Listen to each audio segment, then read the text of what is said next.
நான் சொல்றது பண்ண மரம் ஏன்னா உலகத்திலேயே முதல்ல கும்பம் போட்டவர் ஒரு ஆள் இருக்கார். யாருங்க? யமதர்ம. எப்படின்னு கேக்குறீங்களா? எங்க அம்மா கிரேதா யுகத்திலே மாரியாக அவதாரம் செய்து கைலாயம் சென்று ஐயனை வதம் பண்ணும் போது முத்து போட்டாலாம். யமனுக்கு முத்து போட்ட தெய்வம் எங்க அம்மா அங்காளம்மா. ஏன்னா முற்பிரிவில ரேணுகா, மறுபிரிவில மாறி மாரியாக வந்து ஆணி முத்து போட்டாலாம். போட்ட உடனே குளிர் ஜோர் அடிக்குது. எல்லா வேதியரையும் கூப்பிட்டு பாக்குறாங்க.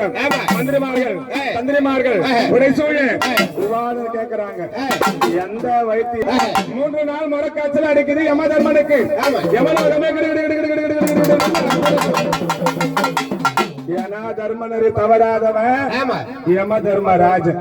கீழே அக்னி யாரு, மேல ஆகாய அந்தரத்துல சிம்மாசனம். நீதி தவறினால் அந்த சிம்மாசனம் அப்படியே அக்னி ஆத்துல விழுந்துரும். இதுவரைக்கும் நீதி தவறாம இருக்கிறாரு. கரெக்டான நேரத்துல அந்த உயிரை பிடிக்கிறாரு. எங்க அம்மா அந்த நேரத்துல யமனுக்கு முத்து போட்டு, அடே யம தர்மா, நான் முத்து போட்டா இனி முதற்கொண்டு நீ அந்த உயிரை எடுக்க கூடாது. பாசக்கயிறை நீ வீசக்கூடாது. அந்த பாசக்கயிறை என்கிட்ட கொடு, நான் தான் போட்டேன், நான் தான் பாசக்கயிறு போடுவேன். மாரியில குளிர்ந்தாங்க அப்படின்னு சொல்லுவாங்க. அந்த காலத்துல இருந்து இந்த காலத்து வரைக்கும் அம்மா போட்டு